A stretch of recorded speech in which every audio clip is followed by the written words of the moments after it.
Hello friend, मैं सौरभ गुप्ता आप सभी का आज के सेशन में स्वागत करता हूं। दोस्तों, आज की इस वीडियो में हम बात करेंगे साइकेट्रिक नर्सिंग सब्जेक्ट के अंतर्गत सब्सटेंस अब्यूज डिसऑर्डर से रिलेटेड कुछ इंपॉर्टेंट एमसीक्यूज के बारे में।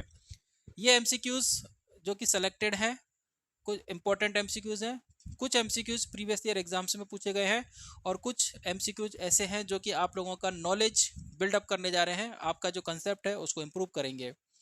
तो चलिए आज की इस वीडियो को शुरू करते हैं और इस वीडियो के अंत तक बने रहिए ताकि आपसे कोई भी इंपॉर्टेंट जानकारी मिस ना हो। तो चलिए शुरू करते हैं आज का टॉपिक। आज का हमारा सक्सेस मंत्र है, सफलता की शुरुआत हमेशा असफलता से होती है। इस चीज ये एक बहुत छोटी लाइन है लेकिन इसका अर्थ बहुत गहरा है।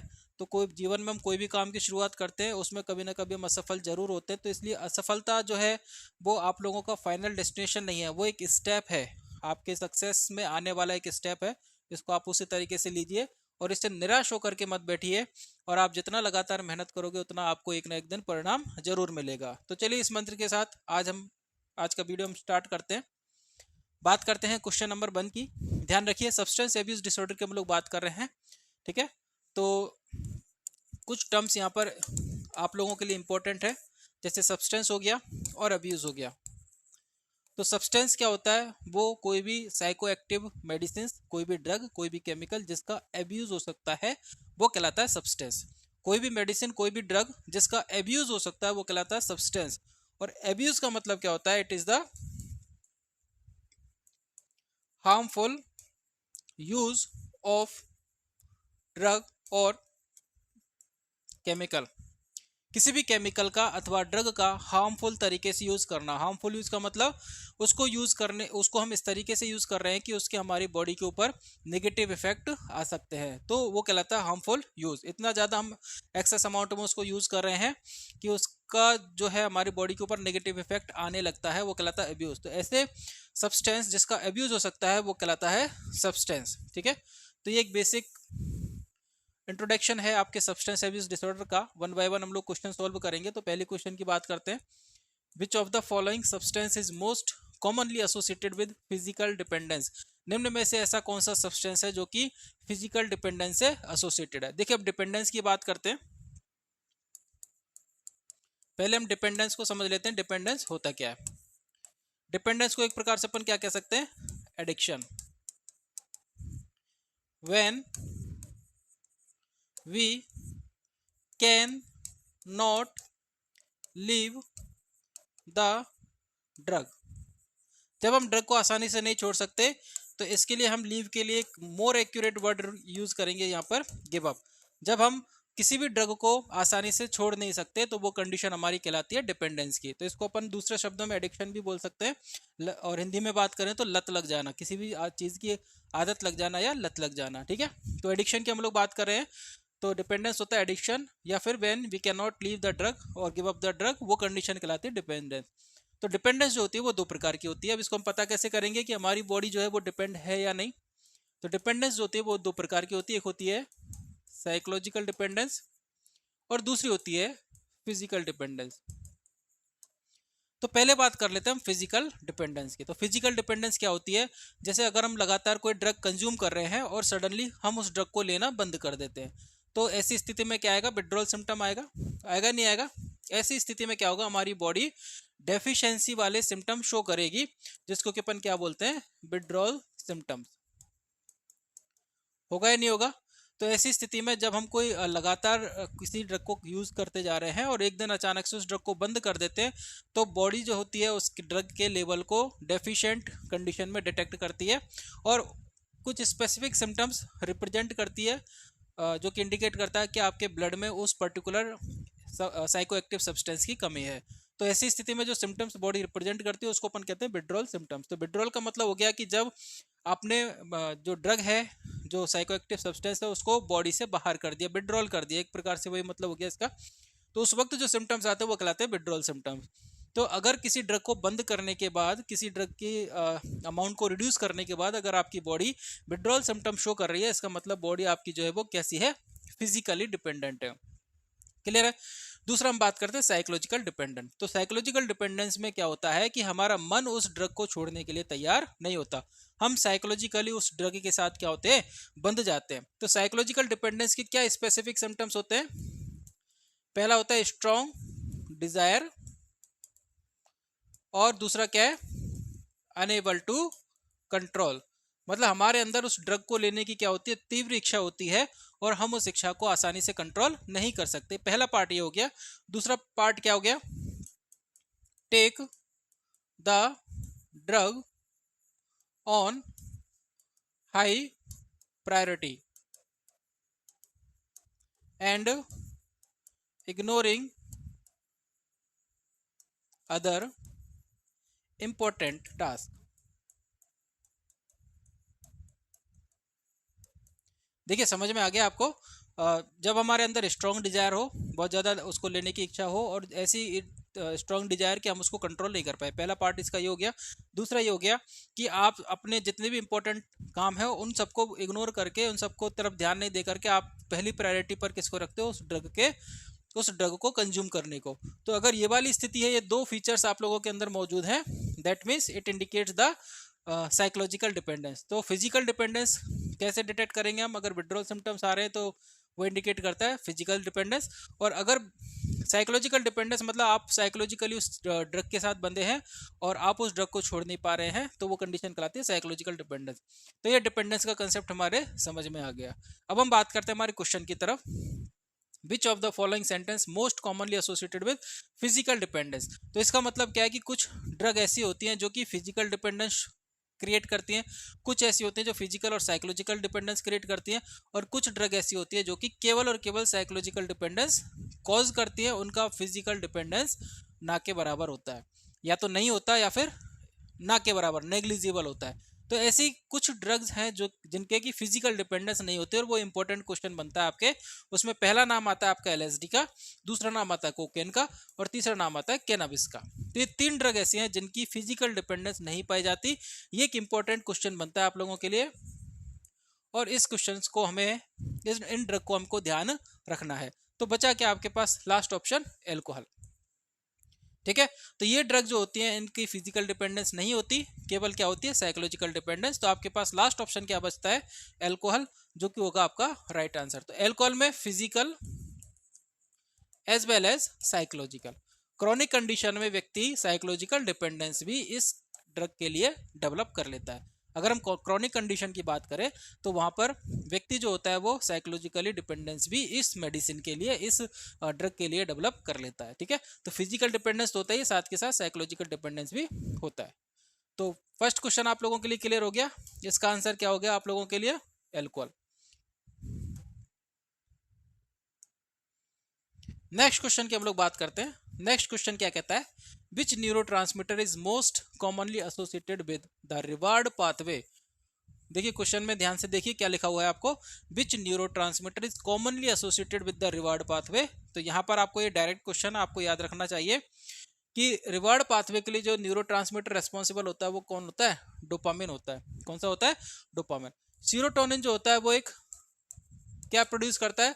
कामिंग इफेक्ट प्रोड्यूस करता है, शांत, मन को शांत रखता है, और एंजाइटी जैसी कंडीशन से क्या करता है? मन को दूर रखता है। एंजाइटी जैसी कंडीशन से मन को दूर रखता है और मन के अंदर शांत इफेक्ट प्रोड्यूस करता है, कामिंग इफेक्ट प्रोड्यूस करता है। ठीक है, नॉरएपिनेफ्रिन जो होता है वो फाइट और फ्लाइट रेस्पॉन्स जनरेट करते हैं,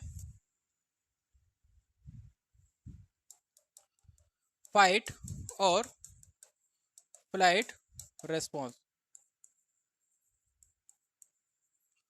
फाइट और फ्लाइट रेस्पॉन्स जनरेट करते हैं। ठीक है, नॉरएपिनेफ्रिन और नॉरएड्रेनालिन। गाबा जो होता है वो इनहिबिटरी न्यूरोट्रांसमीटर होता है। कैसा होता है? Inhibitory neurotransmitter.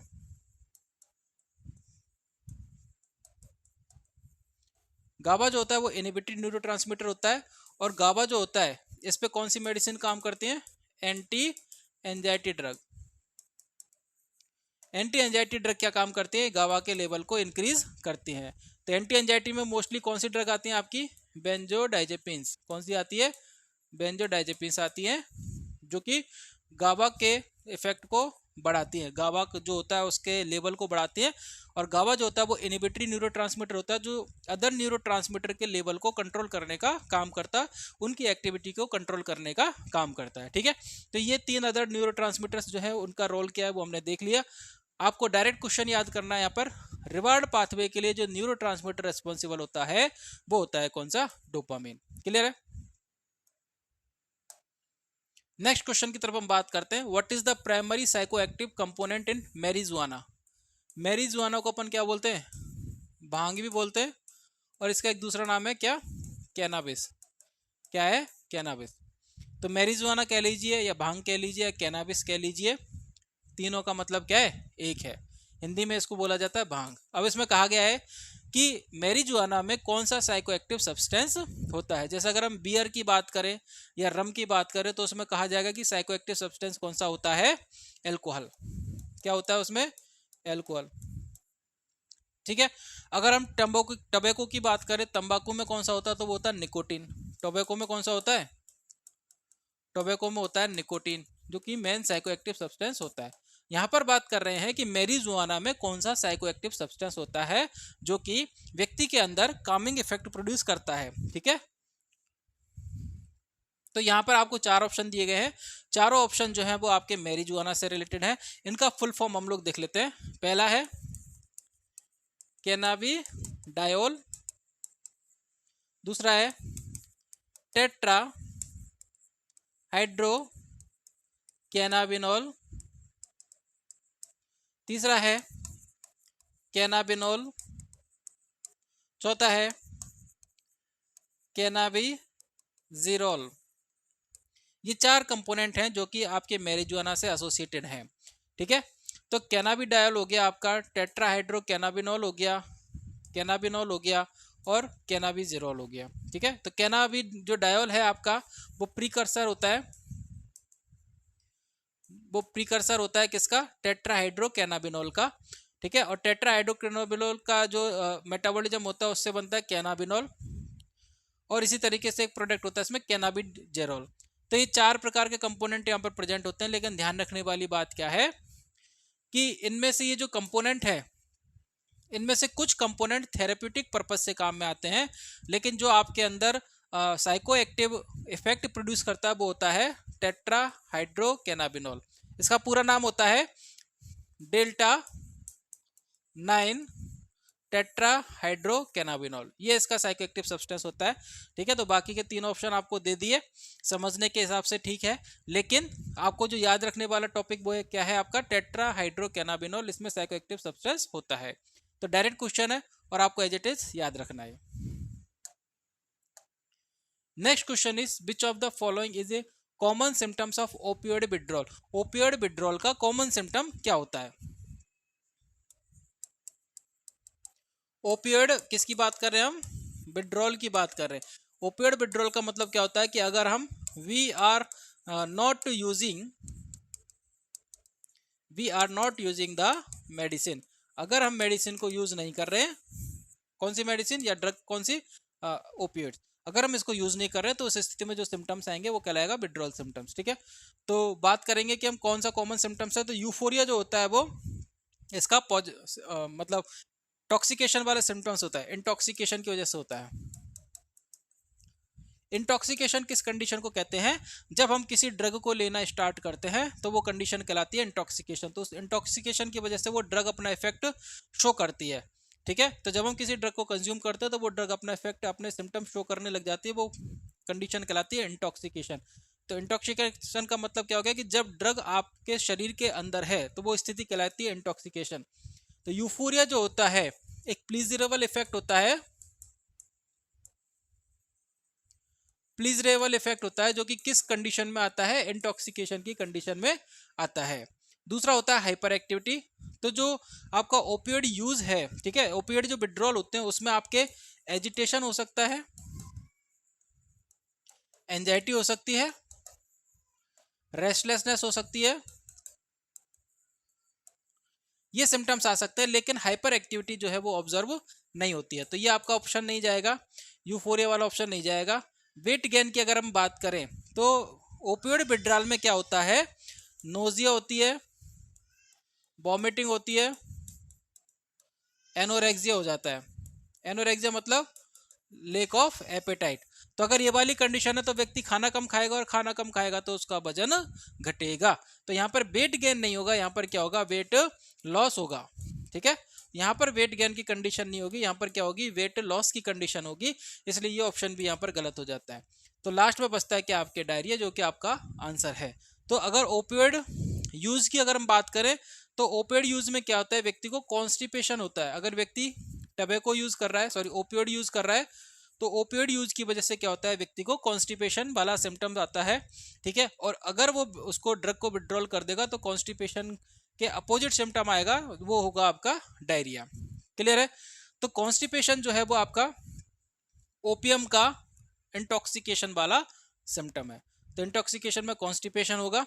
ठीक है, यूफोरिया होगा, hyper activity and weight loss होगा।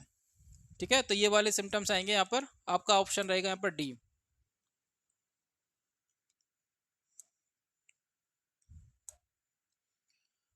अगर आप हमसे जुड़ना चाहते हैं, अगर आप हमारी कोचिंग को यूज़ करना चाहते हैं, हमारे प्लान को सब्सक्राइब करना चाहते हैं, तो प्ले स्टोर से आप डाउनलोड कीजिए विनायक नर्सिंग एकेडमी का ऐप, और आप हमारे प्लान को सबसे सब्सक्राइब कर सकते हैं। सबसे कम फीस में हम आपको ये प्लान अवेलेबल करवाते हैं। इंडिया में सबसे कम फीस में हम आपको ये ऑनलाइन प्लेटफॉर्म अवेलेबल करवाते हैं, ताकि आप कम पैसों में और रीजनेबल प्राइस में और क्वालिटी नर्सिंग कोचिंग आप कर सकें। ठीक है, पूरा का पूरा सेटअप हमारा ऑनलाइन सेटअप है। ऑफलाइन कोचिंग जो है, जो जो भी नोट्स वगैरह है वो सब ऑनलाइन माध्यम से दिए जाते हैं। तो प्लान के अंदर आपको क्या मिलेगा, डेली वीडियो लेक्चर्स आपको दिए जाएंगे। इसके अलावा daily test and PDF notes का ऑप्शन भी आपको फ्री मिलेगा। ठीक है, तो पीडीएफ नोट्स मतलब आप मोबाइल के अंदर, ऐप के अंदर आप उन नोट्स को पढ़ सकते हैं। अगर आपको प्रिंटेड नोट्स चाहिए तो उसके लिए आप हमारे इस नंबर पर संपर्क करें, तो उसका प्राइस अलग से रहेगा अगर आपको प्रिंटेड नोट्स चाहिए तो। चलिए इस वीडियो को आगे बढ़ाते हैं। Next question is which medication is often use to treat alcohol dependence. ऐसी कौन सी मेडिसिन है जो कि एल्कोहल डिपेंडेंस को कम करने के लिए काम में ली जाती है। तो एल्कोहल डिपेंडेंस का मतलब समझ में आ गया कि आपको एल्कोहल की जो डिपेंडेंस है उसको कम करना है। ठीक है, डाइसल्फिराम। अब यहाँ पर क्या होता है, देखिए दो ऑप्शन हम लोग डिस्कस कर लेते हैं, मेथाडोन एंड ब्यूप्रेनॉर्फिन। ये दोनों क्या होते हैं, ओपियोइड रिसेप्टर एगोनिस्ट होते हैं। क्या होते हैं ये, ओपियोइड रिसेप्टर एगोनिस्ट होते हैं। तो इन दोनों का एल्कोहल के डिपेंडेंस को कम करने में कोई रोल नहीं रहेगा। ये किसके डिपेंडेंस को कम करने में काम में आएंगे, ओपियोइड की डिपेंडेंस को कम करने में काम में आएंगे। ठीक है, तो ये दो ऑप्शन हमारे यहाँ पर कम हो जाते हैं। मेथाडोन जो होता है वो भी ओपियोइड रिसेप्टर एगोनिस्ट होता है, और बुप्रेनॉर्फिन जो होता है वो भी ओपियोइड रिसेप्टर एगोनिस्ट होता है। लेकिन ये कैसा होता है, पार्शियल होता है। ये पार्शियल एगोनिस्ट होता है, और मेथाडोन कैसा होता है, फुल एगोनिस्ट। तो पार्शियल एगोनिस्ट का मतलब क्या होता है, ये काम तो ओपियोइड की तरह करेगा, लेकिन उसकी जो इंटेंसिटी होगी वो ओपियोइड से कम होगी। ठीक है, तो ये होता है पार्शियल एगोनिस्ट का मतलब काम जो एगोनिस्ट रिसेप्टर होते हैं, एगोनिस्ट मेडिसिन होती है, वो क्या करती है, रिसेप्टर्स को तो एक्टिवेट करती हैं, लेकिन कम अमाउंट में एक्टिवेट करेंगे, वो होता है पार्शियल एगोनिस्ट। बात करते हैं डाइसल्फराम एंड नाल्ट्रेक्सोन की। तो ये दो ड्रग जो है वो हम एल्कोहल विड्रॉल और एल्कोहल के मैनेजमेंट में हम लोग पढ़ते हैं। तो बात कर लेते हैं, ये दोनों ऑप्शन हमारे आंसर जो है हो सकते हैं, लेकिन यहाँ पर हमारे लिए कन्फ्यूजन हो जाता है। तो इस चीज़ को हम सॉल्व करेंगे कि जो डाइसल्फिराम है वो क्या है, डिटरेंट एजेंट है। क्या है ये, डिटरेंट एजेंट। और दूसरा है नाल्ट्रेक्सोन। नाल्ट्रेक्सोन है, ये क्या काम करता है, ये एंटी क्रेविंग का काम करता है। क्या काम करता है, ये एंटी क्रेविंग का काम करता है। मतलब आपको जो तलब लगती है, ठीक है, ड्रिंक करने की जो तलब लगती है, उस तलब को रोकने का काम करता है। तो यहाँ पर मोस्ट एक्यूरेट जो आंसर जाएगा वो आ जाएगा आपका नाल्ट्रेक्सोन, क्योंकि डाइसल्फराम जो है वो किसका काम कर रहा है, किस एजेंट का काम कर रहा है, डिटरेंट एजेंट का। हाँ, अगर ऑप्शन में नाल्ट्रेक्सोन नहीं होता तो फिर आपका आंसर क्या जाता है, डाइसल्फराम, क्योंकि डाइसल्फराम भी क्या काम करता है, शराब छुड़ाने का काम करता है। तो बिना बताए शराब छुड़ाए ये वाली जो मेडिसिन होती है वो कौन सी होती है, डाइसल्फराम होती है। डाइसल्फराम डिटरेंट एजेंट का काम करता है, इसको अपन बोलते हैं डिटरेंट एजेंट। मतलब अगर पेशेंट एल्कोहल कंज्यूम करेगा तो उस कंडीशन में पेशेंट के अंदर ऐसी रिएक्शंस होगी कि पेशेंट उस धीरे धीरे करके अपनी उस हैबिट को छोड़ देगा। ठीक है, तो एल्कोहल डिपेंडेंस की बात करें, नाल्ट्रेक्सोन जो होता है वो क्या होता है, ओपियोइड रिसेप्टर एंटागोनिस्ट होता है। क्या होता है, ओपियोइड रिसेप्टर एंटागोनिस्ट होता है। ठीक है, तो ओपियोइड रिसेप्टर एंटागोनिस्ट होता है, लेकिन इसकी एंटी क्रेविंग एक्टिविटीज ऑब्जर्व की गई है, इसलिए आपका ऑप्शन जाएगा क्या, naltrexone. Next question is what is the most effective treatment of nicotine dependence. Nicotine dependence का मोस्ट इफेक्टिव ट्रीटमेंट क्या है। हिप्नोसिस। हिप्नोसिस एक थेरापेटिक प्रोसीजर है जो कि आपके मन को, आपके माइंड को स्ट्रॉन्ग करने में काम में आ सकती है, आपको सजेस्टिव बना सकती है, लेकिन यह आपके अंदर उस डिपेंडेंस को कम नहीं कर सकती जो कि किसकी वजह से जनरेट हुई है, निकोटिन की वजह से जनरेट हुई है। तो ये ऑप्शन आपका नहीं हो सकता, इफेक्टिव ट्रीटमेंट नहीं है। दूसरा है कोल्ड टर्की। कोल्ड टर्की एक वर्ड होता है जिसका मतलब होता है sudden stoppage of drug. Sudden stoppage of drug का मतलब होता है एक साथ ड्रग को छोड़ देना। तो ये तरीका जो होता है वो कई लोगों के लिए इफेक्टिव हो सकता है, लेकिन सब में इफेक्टिव हो ये वाला जो तरीका जरूरी नहीं है। इसमें जो सबसे इंपॉर्टेंट आता है वो आता है nicotine replacement therapy. Nicotine replacement therapy में हम क्या करते हैं, निकोटिन के च्युइंगम्स होते हैं, निकोटिन की टैबलेट्स होती हैं, ठीक है, या पैचेज होते हैं जो जिनको कि हम यूज करते हैं, और इसमें मेन कंपोनेंट क्या होता है, निकोटिन होता है। ठीक है, तो अब आप कहोगे कि सर निकोटिन के बदले में हम निकोटिन दे रहे हैं तो बेनिफिट क्या है। तो यहाँ पर जो निकोटिन यूज करते हैं पब्लिक, उसके साथ कुछ हार्मफुल केमिकल्स भी लंग्स के अंदर जाते हैं। जैसे जो टबेको स्मोक करते हैं, सिगरेट स्मोकिंग करते हैं, उसमें निकोटिन के साथ साथ टार अंदर जाता है। क्या जाता है, टार अंदर जाता है, कार्बन मोनोऑक्साइड अंदर जाता है। तो टार जो होता है ये निकोटिन के जलने से जो प्रोडक्ट बनता है वो बनता है टार। ये लंग्स में जाके जमा हो जाता है। धुआं जो बनता है वो कार्बन मोनोऑक्साइड जनरेट करता है, जो भी लंग्स के द्वारा अब्जॉर्ब हो जाता है और आपके ब्लड में मिक्स हो जाता है। तो ये जो हार्मफुल इफेक्ट आ रहे हैं, इन हार्मफुल इफेक्ट से बॉडी को बचाने के लिए क्या करते हैं, निकोटिन के जो जिसमें निकोटिन कंपोनेंट है, ऐसे पैचेस और टैबलेट्स पेशेंट को प्रिस्क्राइब करते हैं, ताकि निकोटिन की वजह से जो उसके अंदर सिम्टम्स आएंगे, विड्रॉल सिम्टम्स आएंगे, वो विड्रॉल सिम्टम्स मैनेज हो जाए। तो निकोटिन के रिप्लेसमेंट के लिए हम क्या देते हैं, निकोटिन के ट्रीटमेंट के लिए, निकोटिन डिपेंडेंस को कम करने के लिए हम क्या देंगे, निकोटिन रिप्लेसमेंट थेरेपी। काउंसलिंग जो है वो आपके मन को स्ट्रांग बनाने के लिए हो सकती है, आपकी प्रॉब्लम के सॉल्यूशन के लिए हो सकती है, लेकिन ये आपके निकोटिन की हैबिट को कम करने में यूजफुल नहीं है। ठीक है, तो आपका आंसर हो गया यहाँ पर number 3। Next question is which of the following is a benzodiazepine used for alcohol withdrawal. Alcohol withdrawal क्या होगा कि अगर आप एल्कोहल कंज्यूम करते हैं और हैवी एल्कोहल ड्रिंकिंग के बाद आपने एल्कोहल कंज्यूम करना छोड़ दिया, तो आपकी बॉडी में क्या आएगा बेटा, विड्रॉल सिम्टम्स आएगा। क्या आएगा, विड्रॉल सिम्टम्स आएगा। ठीक है, आप एल्कोहल कंज्यूम कर रहे थे और आपने एल्कोहल कंज्यूम करना क्या कर दिया, स्टॉप कर दिया, तो बॉडी क्या डिटेक्ट करेगी, उसको, इस प्रोडक्ट को डेफिशिएंसी डिटेक्ट करेगी और उसकी वजह से क्या आएगा, विड्रॉल सिम्टम्स आएगा। क्या आएगा, विड्रॉल सिम्टम्स आएगा। ठीक है, विड्रॉल सिम्टम्स को मैनेज करना वो कहलाता है क्या, डिटॉक्सिफिकेशन कहलाता है। विड्रॉल सिम्टम्स को मैनेज करना कहलाता है डिटॉक्सिफिकेशन, और डिटॉक्सिफिकेशन में जो मेडिसिन दी जाती है वो दी जाती है बेंजोडाइजेपिन्स। कौन सी दी जाती है, बेंजोडाइजेपिन्स दी जाती है। ये हम लोग ऑलरेडी डिस्कस कर चुके हैं कि विड्रॉल सिम्टम्स का अगर मैनेजमेंट करना हो, एल्कोहल के विड्रॉल सिम्टम का मैनेजमेंट करना, वो कहलाता है डिटॉक्सिफिकेशन। और डिटॉक्सिफिकेशन में जो मेडिसिन यूज की जाती है वो होती है बेंजोडाइजेपिन्स, और उसमें भी इंपॉर्टेंट कौन सी है, क्लोरोडाइजेपॉक्साइड। क्लोरोडाइजेपॉक्साइड मेडिसिन हम लोग यूज करते हैं, ये एक बेंजोडाइजेपिन्स है। ठीक है, लेकिन अगर ऑप्शन में आपको क्लोरोडाइजेपॉक्साइड नहीं दिया गया तो फिर आपको क्या सेलेक्ट करना है, यहाँ पर बेंजोडाइजेपिन्स देखनी है। तो यहाँ पर बेंजोडाइजेपिन्स आपको दिखाई दे रही है क्या, इन ऑप्शंस में आपको बेंजोडाइजेपिन्स दिखाई दे रही है क्या, यस। कौन सा है, डाइजेपाम। तो ध्यान रखना है कि एल्कोहल का विड्रॉल सिम्टम्स अगर हमको मैनेज करना हो तो बेंजोडाइजेपिन्स देते हैं। उसका कारण क्या है कि बेंजोडाइजेपिन्स जो होती है, एक तो आपके अंदर की जो क्रेविंग होती है उस क्रेविंग को कम करने का काम करते हैं। ठीक है, आपके अंदर जो विड्रॉल सिम्टम्स आते हैं उस विड्रॉल सिम्टम्स को मिनिमाइज करने का काम करते हैं। कैसे, गावा, गावा को इंक्रीज करके, क्योंकि आपको पता होना चाहिए कि एल्कोहल कैसा प्रोडक्ट है, CNS डिप्रेसेंट्स है। क्या ये सीएनएस डिप्रेसेंट्स है। एल्कोहल क्या है? सीएनएस डिप्रेसेंट्स है। कब? जब हम एल्कोहल कंज्यूम करते हैं। और अगर एल्कोहल को विड्रॉल कर दिया तो एल्कोहल विड्रॉल में कैसे सिम्टम्स आएंगे? सीएनएस स्टिमुलेंट आएंगे। क्या आएंगे? सीएनएस स्टिमुलेंट आएंगे। हम क्या करेंगे? हमने दे दिया बेंजोडाइजेपिन्स। बेंजोडाइजेपिन्स क्या काम करता है?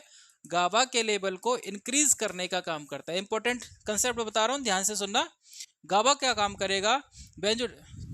बेंजोडाइजेपिन्स क्या काम करेंगी? गाबा के लेवल को इंक्रीज करने का काम करती है। और गाबा क्या होता है? It is a inhibitory neurotransmitters, जो कि ब्रेन की एक्टिविटीज को या अदर न्यूरोट्रांसमीटर्स के फंक्शनिंग को कंट्रोल करके रखता है। ठीक है, तो यहाँ पर जो सीएनएस स्टिमुलेंट हुआ है उस स्टिमुलेशन को कौन कंट्रोल करेगा? यहाँ पर गावा कंट्रोल करेगा, इसलिए बेंजोडाइजेपिन्स यूज की जाती है। तो उसका हमको एक अदर बेनिफिट भी देखने को मिलता है। क्या?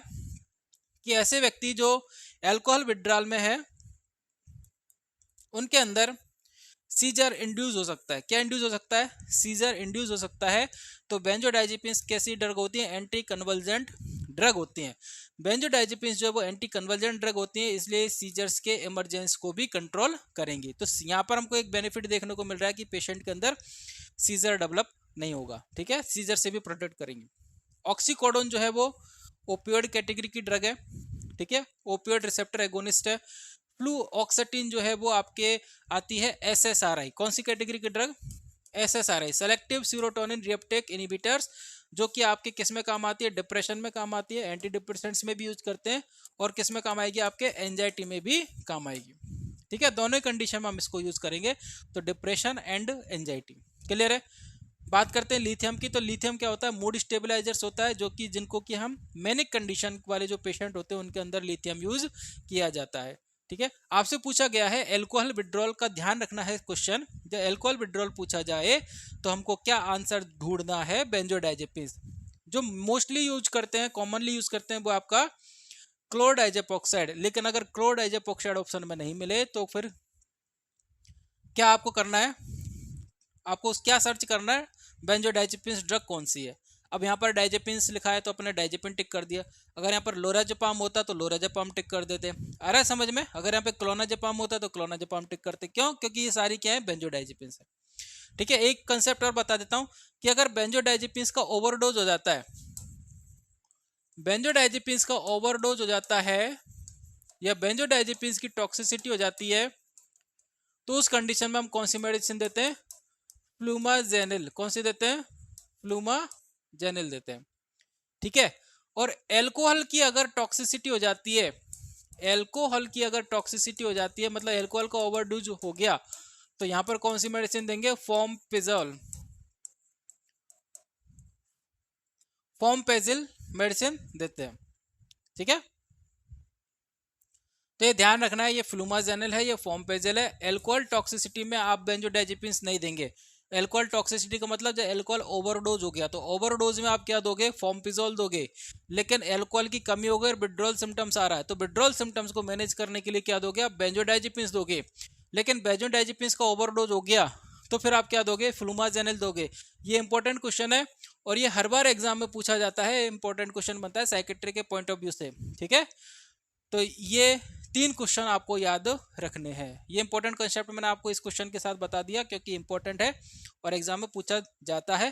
प्रीवियस ईयर एग्जाम में कई बार ये क्वेश्चन पूछा जा चुका है। Next question is which of the following is an early sign of alcohol withdrawal. Alcohol withdrawal का अर्ली साइन क्या है? अगर जैसे पेशेंट एल्कोहल कंज्यूम नहीं करे तो उनके सिम्टम्स क्या दिखाई देने लगे, तो आप ऐसे पेशेंट को हाथों को सामने रखने के लिए बोलिए। आप पेशेंट को अगर हाथों को ऐसे उठा करके रखने के लिए बोलेंगे तो पेशेंट के हाथ में क्या दिखाई देगा? आपको थोड़ा सा स्लाइट ट्रेमर्स आपको दिखाई देगा। तो इनिशियल साइन क्या नजर आएगा? आपको ट्रेमर्स नजर आते हैं। ठीक है, अगर विड्रॉल सिम्टम्स बढ़ गए हैं तो वो ट्रेमर्स आपको क्लियरली विजिबल होगा। अगर आप हाथ उठा करके भी नहीं देखो और अगर विड्रॉल सिम्टम्स बढ़ गए हैं तो वो आपको उसके हाथों में, जब भी कोई काम करेगा तो उसके हाथों में उसको आपको ट्रेमर्स नजर आएगा। ठीक है, तो ये आपका इनिशियल साइन है। सीजर्स होते हैं, ये भी विड्रॉल में होते हैं, लेकिन ये क्या है? कॉम्प्लिकेशंस। ठीक है, ये क्या है? आपके complications. Next is delirium ट्रेमेंस, delirium ट्रेमेंस जो होता है वो भी एल्कोहल विड्रॉल का कॉम्प्लिकेशंस होता है। जब आप हैवी ड्रिंकिंग करते हो तो 12 टू 48 आवर्स में आपके क्या आने की संभावना होती है, सीजर्स के आने की संभावना होती है। और 48 टू 72 आवर्स में क्या डेवलप होने की संभावना होती है, डेलिरियम ट्रेमेंस होने की संभावना होती है। तो डेलिरियम ट्रेमेंस, डेलिरियम आप लोगों को पता है, बस आप ये समझ लीजिए कि एल्कोहल विड्रॉल में अगर डेलिरियम जैसे सिम्टम्स आते हैं तो उस कंडीशन को अपन क्या बोलते हैं, डेलिरियम ट्रेमेंस बोलते हैं। तो इसमें क्या होगा, डेलिरियम के सिम्टम्स क्या होते हैं, कॉन्शियसनेस लेवल का क्या होता है, डिक्रीज होता है, साथ के साथ क्या मिलेगा आपको, विजुअल हेल्यूसिनेशन देखने को मिलेगा। ठीक है। और सीवियर केसेस में कई बार क्या हो जाता है, पर्सन की डेथ भी हो सकती है। इसलिए इस चीज का ध्यान रखें कि अल्कोहल अगर विड्रॉल सिम्टम्स आ रहे हैं तो अल्कोहल का विड्रॉल लाइफ थ्रेटनिंग भी हो सकता है। कैसा हो सकता है, लाइफ थ्रेटनिंग। ये भी एक कंसेप्ट आप लोगों के लिए तैयार हो गया कि अल्कोहल का विड्रॉल जो होता है वो लाइफ थ्रेटनिंग हो सकता है अगर आप उसको प्रॉपरली मैनेज नहीं करें। ठीक है। लाइफ थ्रेटनिंग होने के लिए कई सारी चीज़ें डिपेंड करते हैं कि पेशेंट कितना एडिक्ट था उस चीज़ के लिए, विड्रॉल सिम्टम्स किस नेचर के आ रहे हैं, पेशेंट ने विड्रॉल सिम्टम्स आने से पहले कितनी ड्रिंकिंग की थी, वो सारी चीज़ें डिपेंड करती हैं। लेकिन कंडीशन ये है कि पेशेंट के अंदर वो सिचुएशन लाइफ थ्रेटनिंग भी हो सकती है। ठीक है। तो जब भी पेशेंट को विड्रॉल सिम्टम्स आए एल्कोहल के केस में तो वहाँ पर आपको एक्स्ट्रा केयर करनी है। वर्निक एन्सेफेलोपैथी जो है वो क्रॉनिक एल्कोहल यूज की वजह से आती है।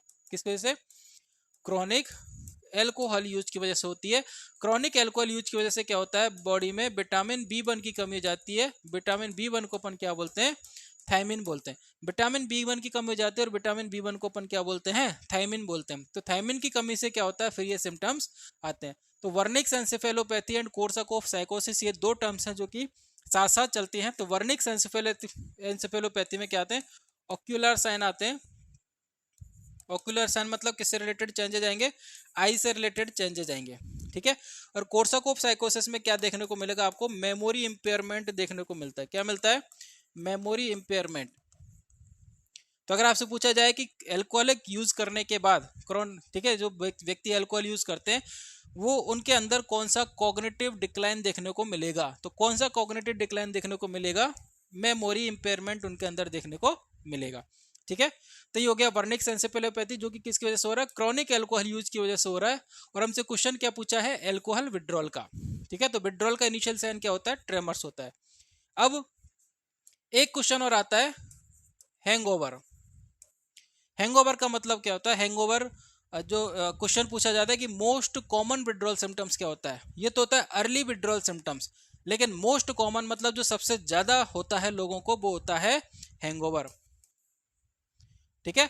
तो मोस्ट कॉमन हो गया हैंगओवर और अर्ली सिम्टम्स हो गया ट्रेमर्स। तो दोनों ध्यान रखना है। हैंगओवर का मतलब क्या होता है कि जब पेशेंट जो एडिक्टिव होते हैं अगर रात को पी करके सोए, ठीक है, और सुबह उठे तो सुबह उठने के बाद क्या होता है, उनका सिर घूमता है। तो वो घूमने वाली जो कंडीशन है वो क्या कहलाती है, हैंगओवर कहलाती है। और वो सिर, उनको चक्कर आते हैं, ठीक है, कोई भी काम नहीं कर पाते और उनको क्या चाहिए, ड्रिंक चाहिए। तो सुबह उठ के सबसे पहले क्या करेंगे, बोतल खोलेंगे। ठीक है। तो ऐसे व्यक्ति क्या कहलाते हैं, आई ओपनर कहलाते हैं। क्या कहलाते हैं, आई ओपनर। आई ओपनर का मतलब होता है आंखें खुलते ही क्या चाहिए, ड्रिंक चाहिए। तो आंखें खुलते ही ड्रिंक करना स्टार्ट कर देते हैं। क्यों कर देते हैं, ताकि हैंगओवर के इफेक्ट को कम कर सके। तो हैंगओवर का मतलब क्या होता है, जब व्यक्ति सुबह सोकर के उठता है तो उसका सिर चक्कर खाता है। ठीक है, उसको चक्कर आता है, उसका सिर घूमता है और वो कोई भी काम नहीं कर सकता जब तक कि वो ड्रिंक नहीं कर ले। ठीक है, वो कंडीशन कहलाती है हैंगओवर। तो ये समझ में आ गया आपको।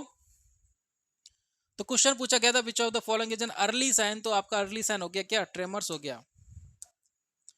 Next question is which of the following is an opioid antagonist used to reverse opioid overdose. Antagonist कौन सा है, देखिए दोनों मैंने आपको बताए थे, क्या है, बुप्रीनोर्फिन जो है वो तो होता है पार्शियल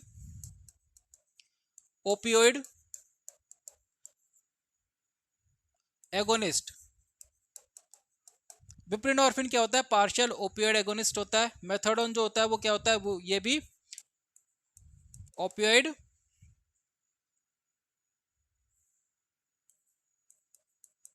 ओपियोइड एगोनिस्ट होता है। क्या होता है, ओपियोइड एगोनिस्ट होता है। ठीक है। मॉर्फिन जो होता है वो भी ओपियोइड एगोनिस्ट होता है। और ध्यान रखना है कि नालक्सोन एंड नालट्रेक्सोन जो होते हैं वो दोनों कैसे होते हैं, ओपियोइड एंटागोनिस्ट होते हैं। क्या होते हैं, ओपियोइड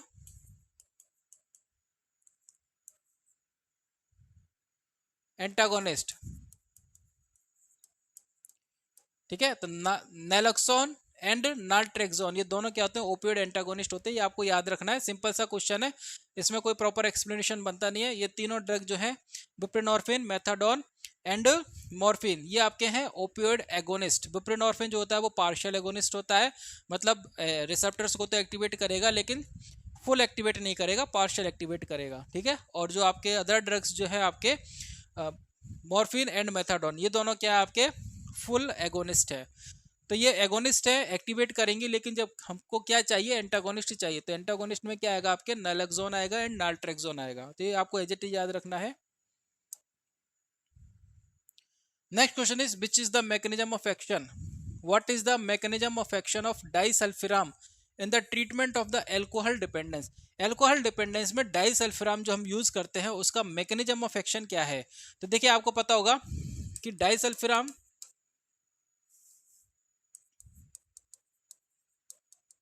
इसका मैकेनिज्म ऑफ एक्शन हम लोग देते हैं।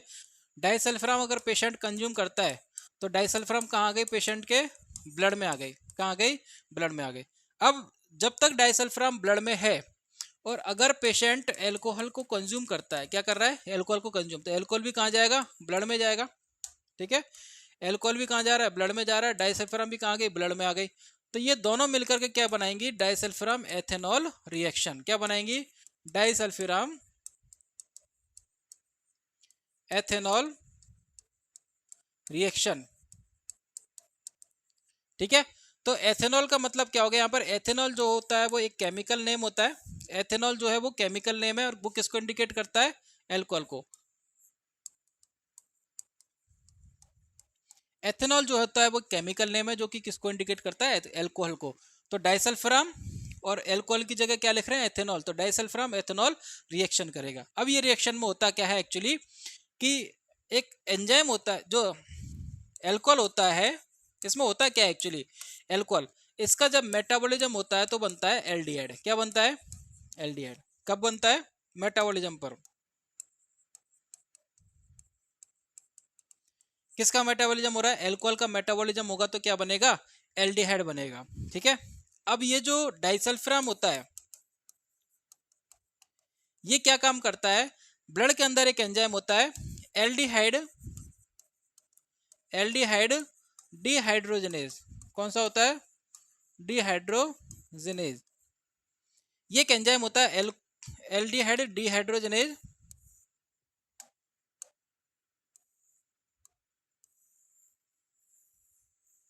इस एंजाइम का क्या करता है, ब्रेक डाउन करता है। क्या करता है, ब्रेक डाउन। कौन करता है, डाइसल्फिराम।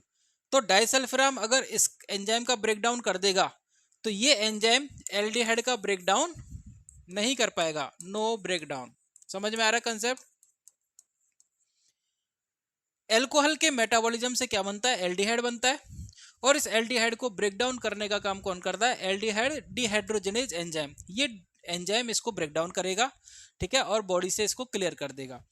डाइसल्फिराम क्या करता है, इस एल्डिहाइड डिहाइड्रोजनेज को एक्टिविटी को खत्म कर देता है, जिससे ये एंजाइम इसका डिग्रेडेशन नहीं कर पाता। तो ब्लड में क्या होता है, फिर एल्डिहाइड का लेवल बढ़ने लगता है। तो जब एल्डिहाइड का लेवल बढ़ता है तो ब्लड में कैसी रिएक्शंस होती है, अनप्लीजेंट रिएक्शंस होती है। बॉडी में कैसी रिएक्शंस होती है, अनप्लीजेंट, कि पेशेंट को अच्छा नहीं लगता। तो जब बार बार ऐसी रिएक्शंस होगी कि पेशेंट को अच्छा नहीं लगेगा तो धीरे धीरे करके पेशेंट उस शराब को हाथ लगाने से डरेगा। पेशेंट के मन में इच्छा होगी, ठीक है, कि मैं ड्रिंक करूं, लेकिन ये रिएक्शन का डर उसको ड्रिंक करने से रोकेगा। तो ये इसका प्रॉपर मैकेनिज्म है। तो यहां पर आपको ऑप्शन दिया गया है थर्ड नंबर पर, inhibit aldehyde dehydrogenase.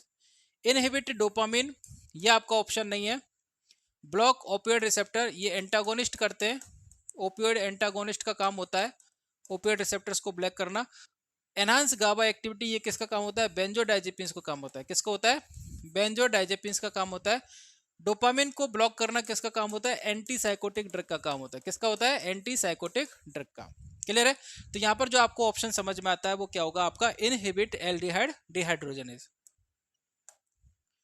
Next question is which of the following is N approved medication for the treatment of alcohol use disorder that reduces. Question क्या कह रहा है, निम्न में से कौन सी अप्रूव्ड मेडिकेशंस है for the treatment of alcohol use disorder that reduces craving. किसकी बात हो रही है, क्रेविंग की बात हो रही है, दैट रिड्यूसेस क्रेविंग। तो क्रेविंग के लिए मैं आपको ड्रग बता देता हूं जो कि अप्रूव्ड ड्रग है। एक होती है एकम्प्रोसेट और दूसरी होती है नाल्ट्रेक्सोन। ये दोनों ही ड्रग हम लोग एंटी क्रेविंग ड्रग के रूप में यूज करते हैं। तो अब आप कहोगे कि सर जब दोनों ऑप्शन है तो इसमें से हम कौन सा टिक करेंगे। तो अब आगे क्वेश्चन पढ़िए, जो कि क्या मॉड्यूलेट करता है, ग्लूटामेट सिस्टम को मॉड्यूलेट करता है। ग्लूटामेट सिस्टम जो होता है, ग्लूटामेट जो होता है वो एक्साइटेटरी न्यूरोट्रांसमीटर होता है। क्या होता है, एक्साइटेटरी न्यूरो ट्रांसमीटर होता है। तो जब हम अल्कोहल कंज्यूम करते हैं तो इस ग्लूटामेट जो न्यूरोट्रांसमीटर है इसका लेवल अफेक्ट होता है, मॉडिफाई होता है। ठीक है, तो इसका किसका, ग्लूटामेट का। और गावा जो होता है वो कैसा होता है, इनहिबिटरी होता है। ग्लूटामेट जो होता है एक्साइटेटरी होता है, गावा जो होता है वो इनहिबिटरी न्यूरोट्रांसमीटर होता है। ठीक है, तो इनका जो बैलेंस होता है वो गड़बड़ा जाता है, तो जिसकी वजह से क्रेविंग डेवलप होती है। तो ये जो एकम्प्रोसेट है ये किस पर काम करता है, आपके ग्लूटामेट सिस्टम पर काम करता है, उनके जो लेवल है उसको रेगुलेट करता है। तो ग्लूटामेट सिस्टम पर काम करता है एकम्प्रोसेट। और नाल्ट्रेक्सोन जो होता है वो किस पर काम करता है, ओपियोइड रिसेप्टर पर। ठीक है, तो अगर यहाँ पर क्वेश्चन में ओपियोइड रिसेप्टर होता तो आपका आंसर जाता नाल्ट्रेक्सोन, लेकिन क्या लिखा है इन्होंने, ग्लूटामेट सिस्टम पर काम करता है। ग्लूटामेट क्या है, एक एक्साइटेटरी न्यूरोट्रांसमीटर है, जिसकी वजह से आपका आंसर क्या जाएगा, एकम्प्रोसेट।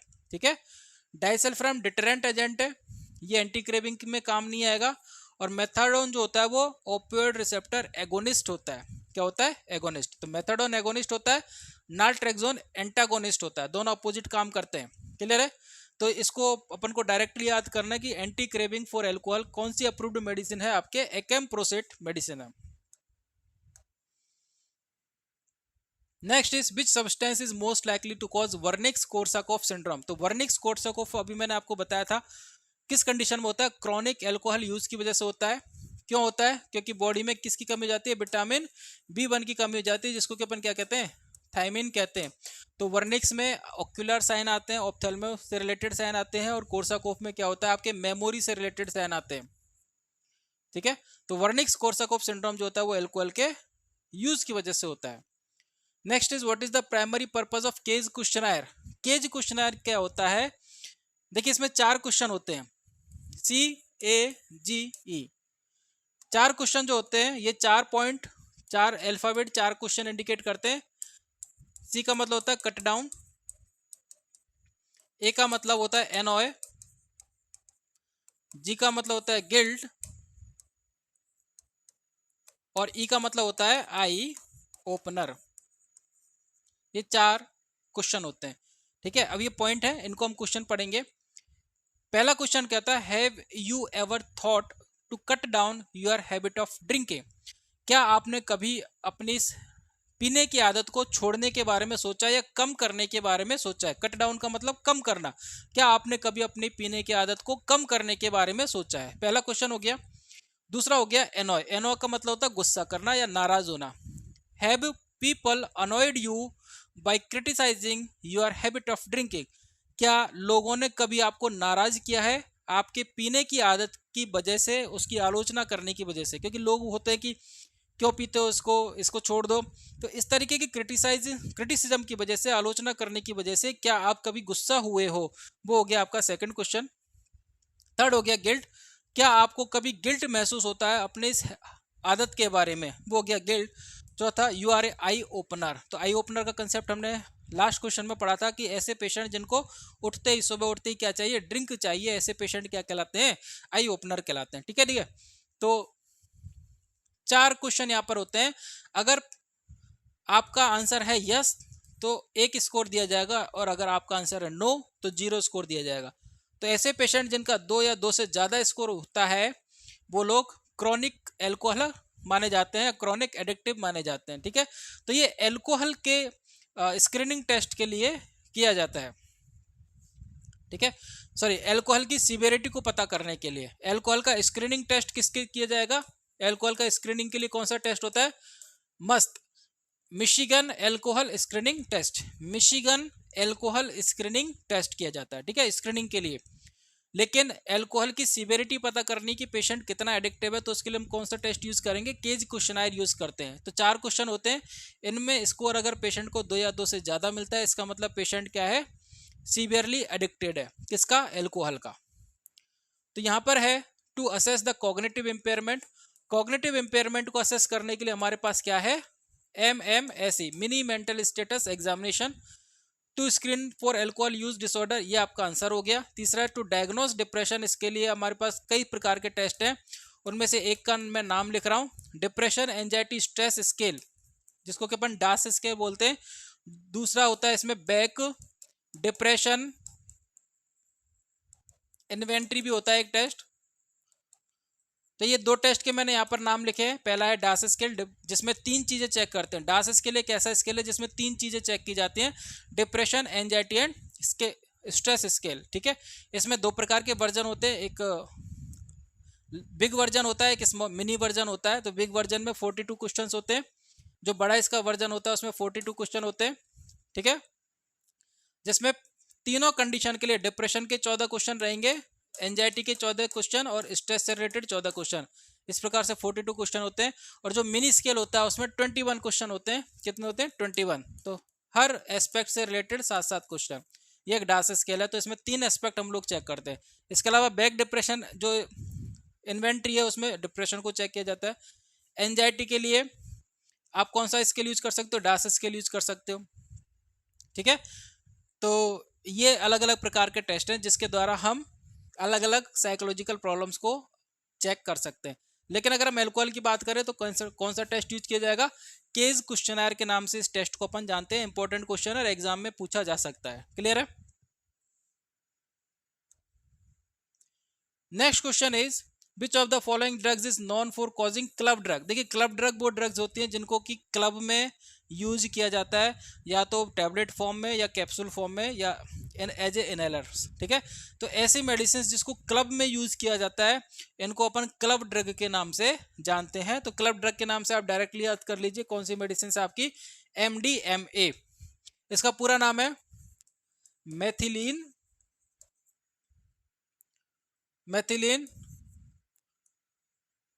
Dioxy methamphetamine, methylene dioxy methamphetamine, ये इसका पूरा नाम है, ठीक है। इसके अलावा कुछ ड्रग और होती हैं जो कि मैंने यहाँ पर लिखा है, एक्सटेसी।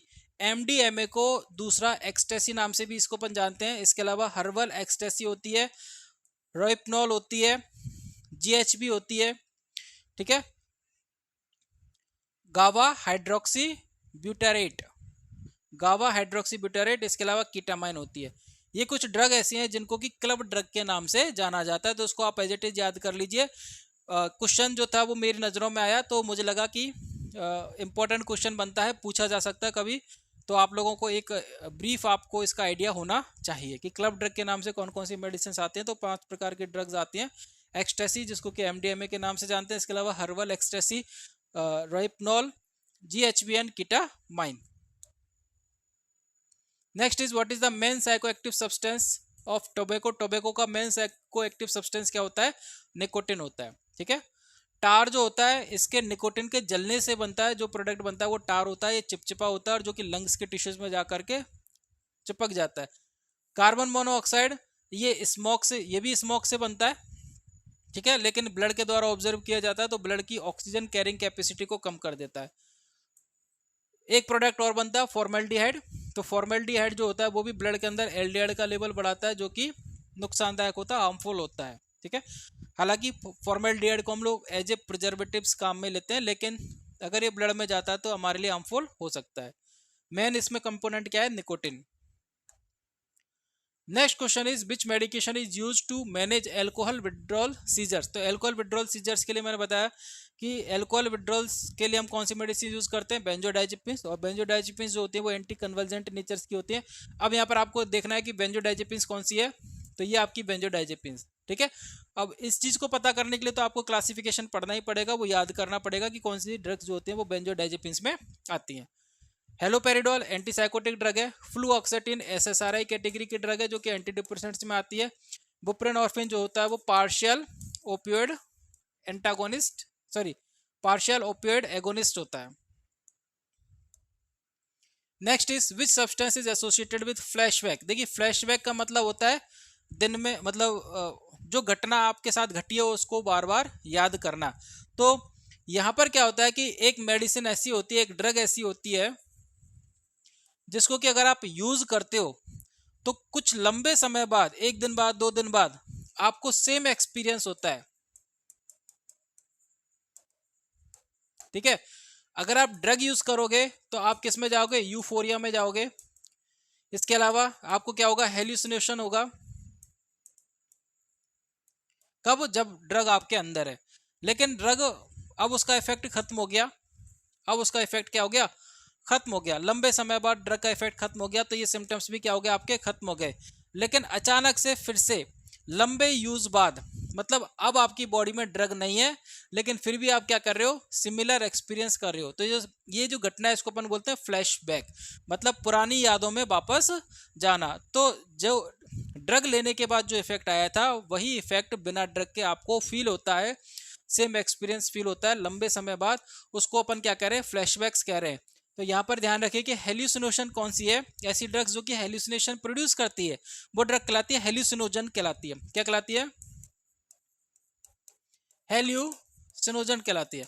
ऐसी ड्रग जो हेल्यूसिनेशन प्रोड्यूस कर रही है वो ड्रग क्या कहलाती, कहला रही है, हेल्यूसिनोजन कहला रही है। एलएसडी का पूरा नाम क्या है, लिसर्जिक एसिड डाई एथिल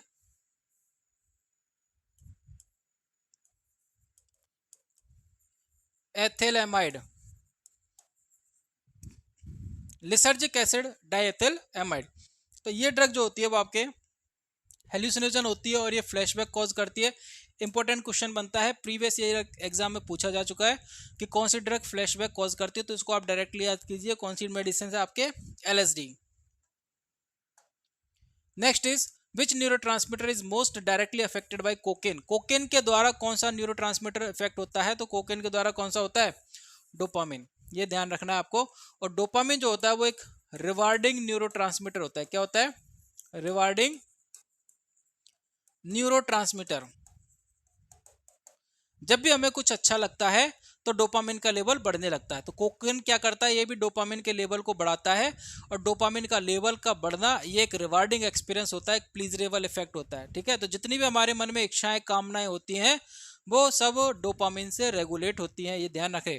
तो डोपामिन जो होता है वो एक रिवार्डिंग न्यूरोट्रांसमीटर होता है, हमको आनंद का अनुभव कराता है। ठीक है। किसी भी चीज में जो काम हमने किया है, जो ड्रग हमने ली है, मेडिसिन हमने ली है, कोई भी काम हमने किया उसमें आनंद का अनुभव कौन कराएगा आपको, डोपामिन कराता है। ठीक है। और यही डोपामिन किसके द्वारा अफेक्ट होता है, आपके कोकेन के द्वारा अफेक्ट होता है। क्लियर है। Next is which medication is use to deterrent therapy. Deterrent therapy अब किसके लिए, एल्कोहल के लिए कौन सी आएगी, डाइसल्फिराम। कॉजिंग अनप्लीजेंट, अब ये क्या कर रही है, यहाँ पर आपको क्या दे दिया, सिम्टम्स भी दे दिया। तो डिटरेंट एजेंट के बारे में हम लोग ऑलरेडी पढ़ चुके हैं कि डिटरेंट एजेंट होता क्या है, बिना बताए शराब छुड़ाए। और यहाँ पे इन्होंने इसको और क्लियरली कर दिया कि जो कि अनप्लीजेंट रिएक्शन कॉज कर रही है, और अनप्लीजेंट रिएक्शन कॉज क्यों कर रही है उसका पूरा का पूरा मैकेनिज्म हम लोग देख चुके हैं। ठीक है। Next question is which of the following is a common cognitive effect. Common cognitive effect क्या था, किसका, क्रॉनिक एल्कोहल अब्यूज का। क्रॉनिक एल्कोहल अब्यूज का कॉमन कॉग्निटिव इफेक्ट क्या होता है, हमने क्या पढ़ा था, वर्निक्स कोर्साकॉफ, वर्निक्स कोर्साकॉफ साइकोसिस पढ़ा था, नहीं पढ़ा था, कोर्साकॉफ सिंड्रोम, जिसमें दो चीजें होती हैं, वर्निक्स एंसेफेलोपैथी होती है एंड कोर्साकॉफ साइकोसिस होता है। तो वर्निक्स एंसेफेलोपैथी में आई से रिलेटेड साइन आते हैं और कोर्साकॉफ में क्या होता है, मेमोरी में चेंजेस आता है या नहीं, मेमोरी गड़बड़ाने लगती है, आदमी भूलने लगता है। तो किस पे इफेक्ट आता है, मेमोरी इंपेयरमेंट पर इफेक्ट आता है। इसके अलावा यहाँ पर मेमोरी इंपेयरमेंट में एक टर्म आती है ब्लैकआउट। क्या आती है? ब्लैकआउट इसको अपन बोलते हैं। जब पेशेंट एल्कोहल के इंटॉक्सिकेशन में होता है, मतलब एल्कोहल कंज्यूम किए हुए है, तो उस इंटॉक्सिकेशन की कंडीशन में पेशेंट क्या क्या हरकतें करता है उसके बारे में जब नशा उतरता है तो पेशेंट भूल जाता है। जैसे इसको आप ऐसे समझिए कि एक पेशेंट ड्रिंक करके घर पे आया, अब रात को उसका लड़ाई झगड़ा हो गया, सारा काम हो गया और वो सो गया। अब सुबह उठ करके उसको पता नहीं चल रहा कि भाई रात को क्या हुआ था और घर वाले हैं वो मेरे से नाराज क्यों है। ठीक है, तो ये क्या हो गया, जो रात में जो भी सीन हुआ था, जो भी लड़ाई झगड़ा हुआ था, वो मेमोरी उसके पेशेंट के माइंड से हट गई, वो उसके माइंड में है ही नहीं। तो इस घटना को अपन क्या बोलते हैं? ब्लैकआउट बोलते हैं। तो वो जो पर्टिकुलर टाइम था पेशेंट के लिए क्या हो गया? ब्लैकआउट हो गया। ठीक है, तो एल्कोहल यूज पे की वजह से किस पर इफेक्ट आ रहा है? मेमोरी पर इफेक्ट आ रहा है, और ये आपका कॉग्निटिव इंपेयरमेंट हो गया। ठीक है, तो आज की वीडियो में इतना ही। सब्सटेंस अब्यूज डिसऑर्डर से रिलेटेड जो भी आपके इंपॉर्टेंट क्वेश्चन बनते हैं, हर फील्ड से हमने क्वेश्चंस को अटेम्प्ट किया हो, चाहे वो हेलुसिनोजेंस हो, चाहे आपके ओपियोइड हो, चाहे आपके कैनाबिस हो। ठीक है, और जो सबसे इंपॉर्टेंट टॉपिक है आपका एल्कोहल अब्यूज डिसऑर्डर्स, जिसमें से मैक्सिमम या मोस्टली क्वेश्चन पूछे जा सकते हैं। ठीक है, और जितने क्वेश्चन बनते हैं उन सभी क्वेश्चंस को हमने डिस्कस किया। तो होपफुल है कि ये वीडियो आप लोगों के लिए नॉलेजेबल रहा है, और ये वीडियो आप लोगों के लिए बहुत इंपॉर्टेंट रहा है। अगर आपको ये वीडियो पसंद आया तो इस वीडियो को लाइक कीजिए और अपने फ्रेंड के साथ शेयर करना ना भूलें। Thank you very much.